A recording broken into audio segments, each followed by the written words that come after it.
As many of you know, Pat's daughter Haley is here, and he has two daughters, her half-sisters, Kelsey and Samantha. They're up on the other side of the border, can't be here. And their family, his brothers and sisters and nieces and nephews, can't be here because of that. They're still planning some type of service for him in the future when things on the border open up. But they've sent us some ashes, which I know Pat's wish was to spread some here at home plate. I don't know if that's on everybody's wish list for ourselves, but probably for a lot of us. But Haley, why don't you start things off? You've got something you want to say? Yeah. First off, thank you everyone so much for coming. I know it would mean a lot to Dad to know that you guys are all here. But you know, like Kirk said, he passed away a year ago, so today has been a long time coming. And a big thank you for organizing this and making this happen, because I would have had no idea how to find all of you. And it had been a rough few years for Dad, and it would be remiss of me not to give thanks to my Uncle Len and my Auntie Ann for all that they did for him. Len's my dad's Irish twin, and Ann's the family rock. And they were there for him when we realized that his journey was going to be shorter than we expected. And I really hate that COVID is keeping them from joining us here today. But, during the lockdown, Dad's been in their closet, so they've had a lot of time together. And Aunt Ann was pretty sure he was starting to mess with the lights. So she figured it was time to do something, so we sent the ashes to Kirk and got the ball rolling on this. And it was his last wishes to come back here, like he did so many years ago for a volleyball tournament. And he didn't know then that it would lead to a life lived for the love of the game. My dad and I became friends more as adults, so we didn't have like a traditional father-daughter relationship. But we always called and FaceTimed one another, and all calls involved talking about some game, some tourney, some coaching clinic, and always a mention of Coach Fowler and one of you guys on every call. And I was there when the 77 team was inducted into the Hall of Fame, and I know all too well the controversy surrounding that decision. But thank you again for reminding me, because it was something he got a big kick out of. But it came down to that last game and that last day, or that last day of playoffs, losing the first and then fighting back all those games down to the last inning, down by 4, and it imprinted on my dad so hard that you all became as much family to him as anyone. And great teams are like that. And without even realizing it, baseball gave my dad and I the language to talk to one another about everything in life. And it held the spaces for bonding when we were coaching together in Oliver, when we were exploring Cuba and causing a ruckus. The whole family descended on poor Cuba for a wedding, and Dad asked if I would find baseball mitts. So I scoured all of Long Island and filled my bags with baseball mitts, because he had a guy that he knew in Cuba that was running a clinic and needed mitts. And I ran out of clothes in 3 days, but we got the mitts there. But he loved sharing the game with others, and it was his calling and his gift, and it became a big part of his identity. And we could always agree that the best way to live life is to leave it all on the field. And today we're going to leave Dad on the field. And we finally get to say goodbye to Pat Phelan, a complicated man, but a dedicated coach whom I love dearly, and who loved his time here in Yakima and the path it laid for him in his life. So I'm just thankful. And so hopefully we can all get some closure, and just, maybe to bring it full circle, I could throw Hops out at second. I don't know. Probably not. That'd be the third time a Phelan did that. But I want you all to take some time, and I want to hear what you guys have to say, and thank you again for all of you coming. And I'm just gonna I feel like we should like line the box with this, but we don't have the spreader, so I'm just gonna. Where? He's back here. Here, let me grab it. Kelsey and Samantha asked me to read a message from them. It was written by Samantha. As all of you here know, our father was a very special man. He had a way of making you feel important, of putting a smile on your face, and marveling you with stories about travel, fishing, and most importantly, ball. Dad would always talk about the happiest time of his life here on Parker Fowler Field with men that he considered to be his brothers. He always looked forward to the annual golf tournament where he got to catch up with some of his absolute favorite people. We came to Yakima with Dad only once, but it was a trip we talk about often, touring the campus, buying lanyards, going to the diner where he ate burgers after a practice, meeting the guys, and meeting Coach. As many of you know, Dad lost his father at a very young age. He would always tell us that Coach was more than his mentor on the ball field. He was like a second father. Ever since we were kids, we had the news clippings of Dad slumped down at home plate with Coach yelling from the sidelines, and Dad would say, "Yeah, I probably deserved that one." We had the honor of connecting Dad and Coach in the last moments of Dad's life, and hearing Coach give one final pep talk brought us all an immense feeling of comfort.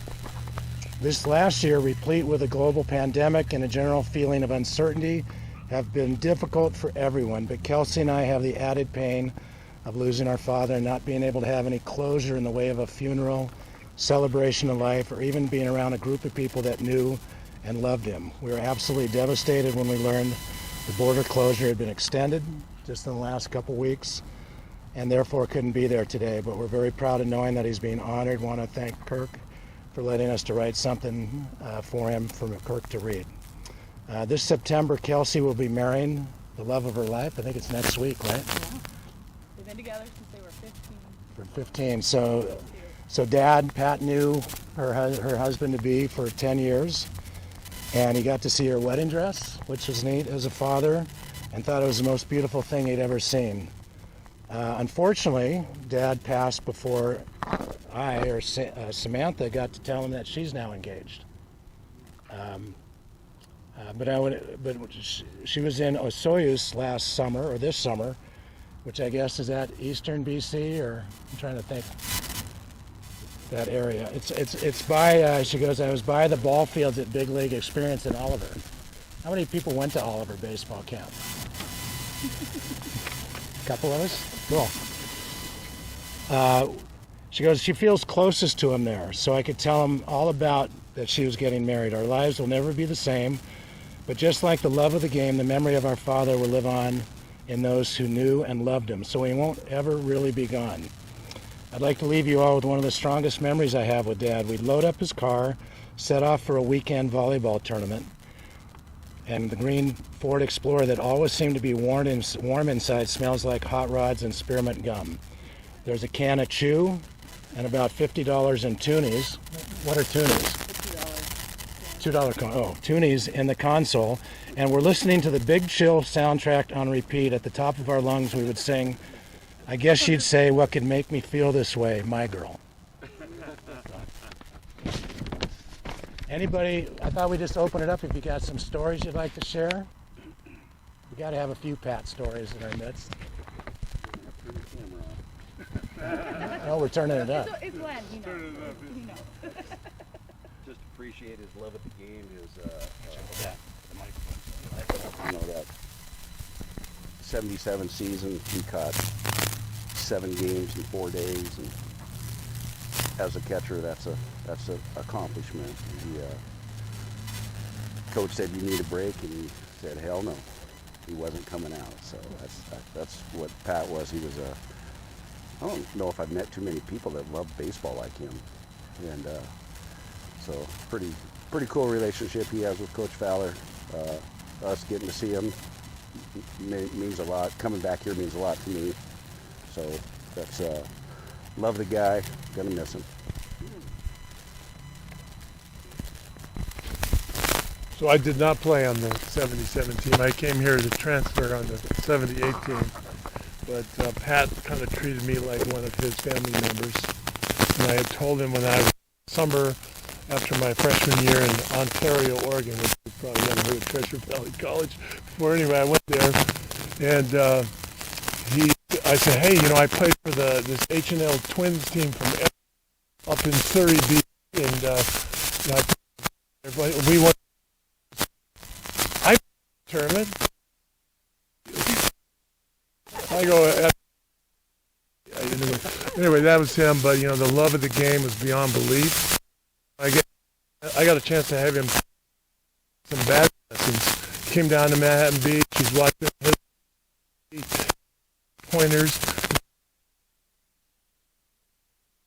Call him Coach Grump. For a while, emailing and video, trying to help him out. I mean, that's an unbelievable guy. Some of my memories are more recent in these together tournaments. It was amazing that he was always trying to go full bore, and his leg was just all buggered up, and he could barely stand, and he was like, I think I can play a few more holes, and he just never give up. So it's fun to be around.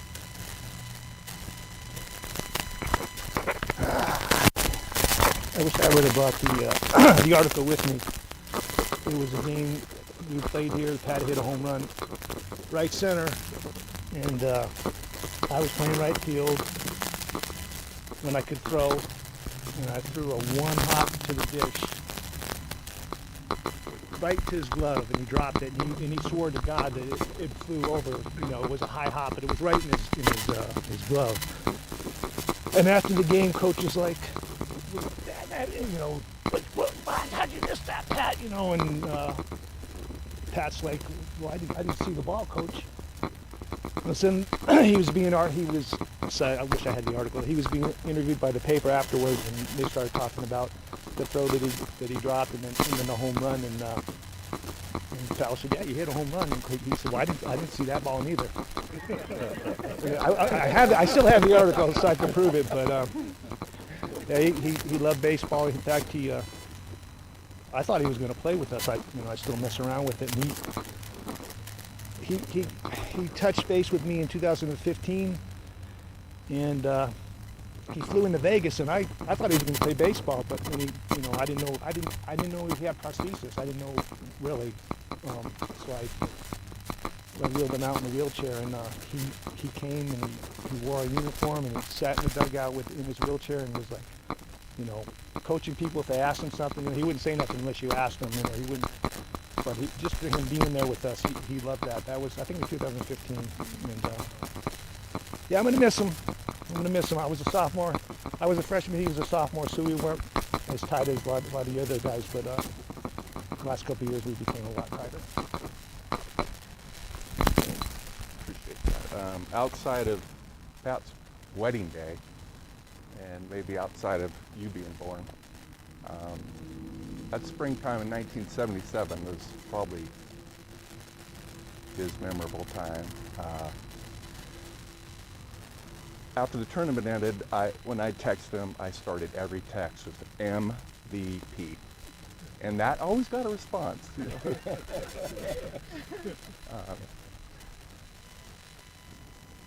He was MVP in every sense of the word. Appreciate it.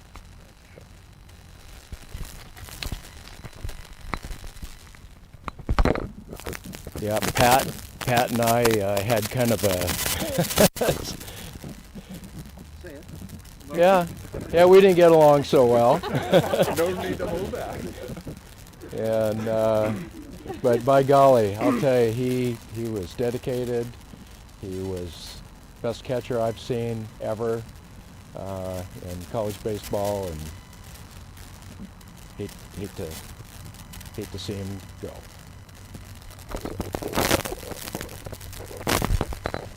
Two words, grit and determination. That's what I think about when I think about Pat Phelan, and I'm grateful that our paths have crossed. I don't consider it a coincidence. He certainly left an imprint on all of our lives as teammates, but as a person in the day that went by when we did play golf, as has already been said. I remember his grit. And yes, I can play one more hole, and we always said, well, you know, take your time. But we come here today not so much to say goodbye, but much more to say see you later. And certainly one day we will. Know that he will be missed, but never, ever forgotten.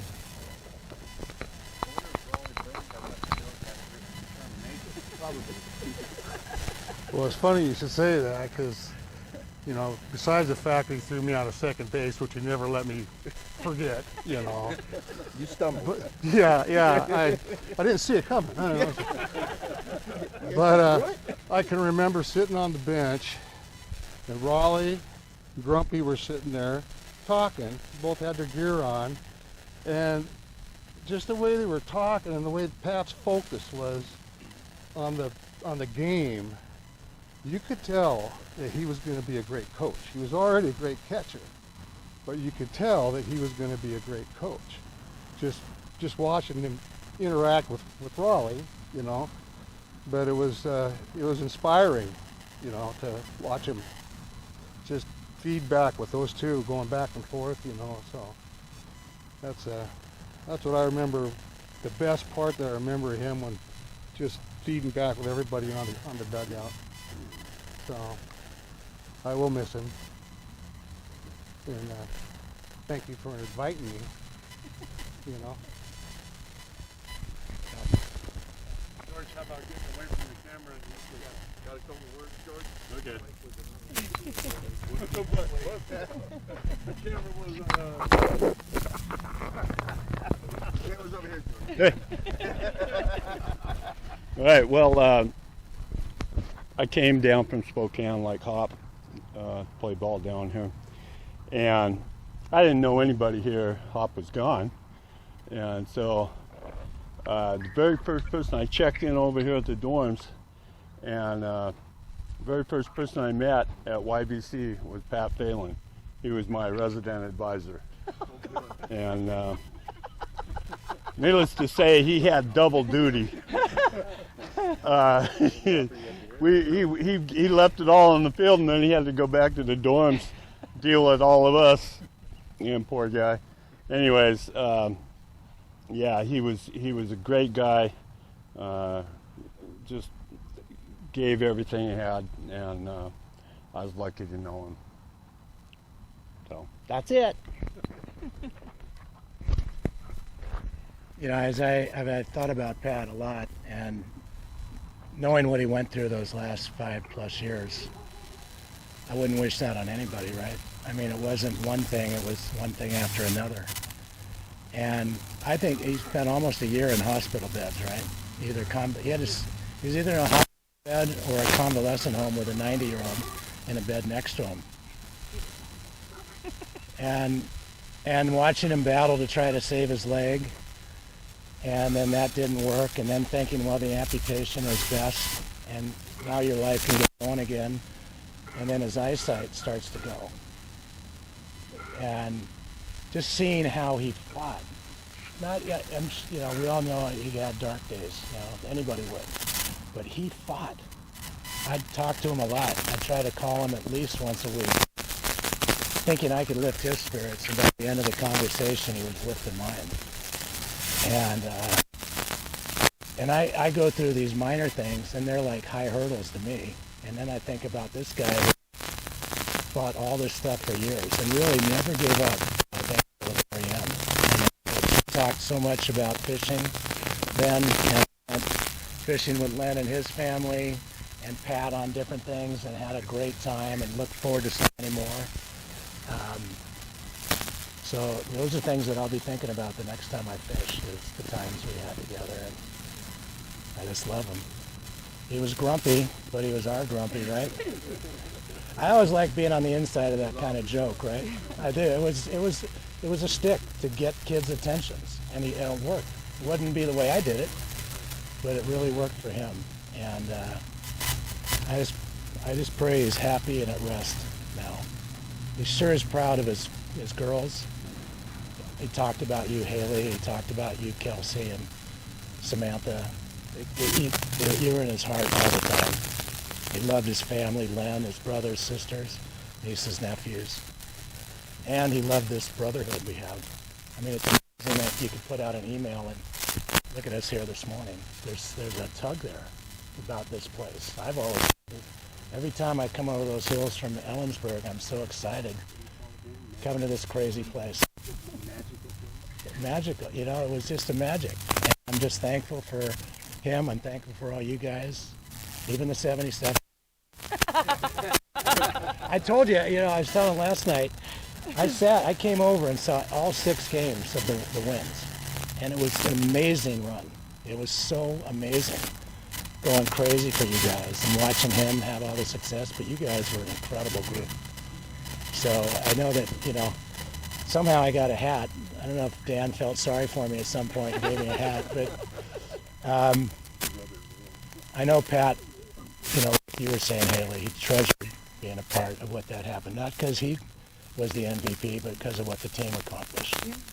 So, if you'd like, we could spread ashes. If any.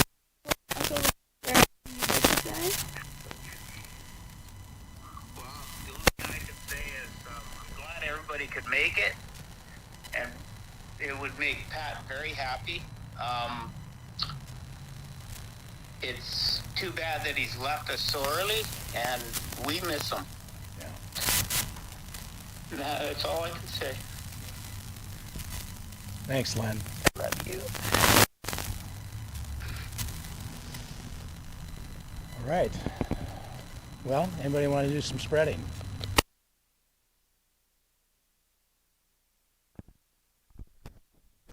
Do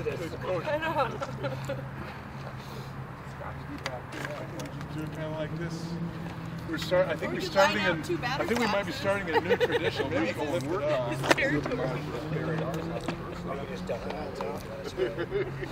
Too many bad hops for me. Maybe for you. Gotta get some way back here so for Mark like that. What's that? So we gotta get some action back here for one of your fastballs. Oh. It's still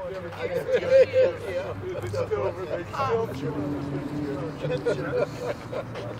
That's what I did all my life. That's why I was so erratic. Yeah, if you wipe them on your shorts, he'll go to the golf tournament. Yeah, that's what I did all my life. Good luck So, tomorrow. like junior in high school, I didn't start playing infield. That's cool. So that's why I was so erratic and going back. Same spots every time. Oh, right. From the same angle. With my feet under me here and not running. So, yeah, it was interesting. Hey, Kurt, we need a rake to make sure that those don't go anywhere. Yeah, I was thinking where. We were, and my wife was saying, "Are you sure that's okay?" I said, "It is okay today." You mean people will be sliding into? I said, I didn't say that. Well, we did a video too.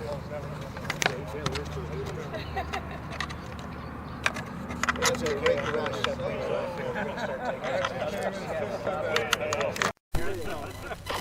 The rake's in the back. The rake's in the back of the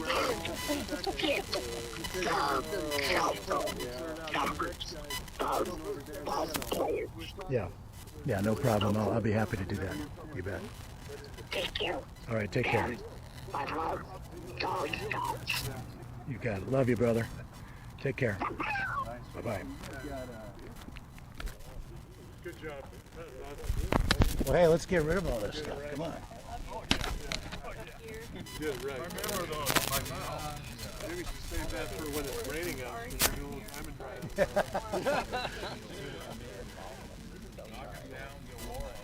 This is where it should be. Yeah, right there. I'm gonna get one of those hats.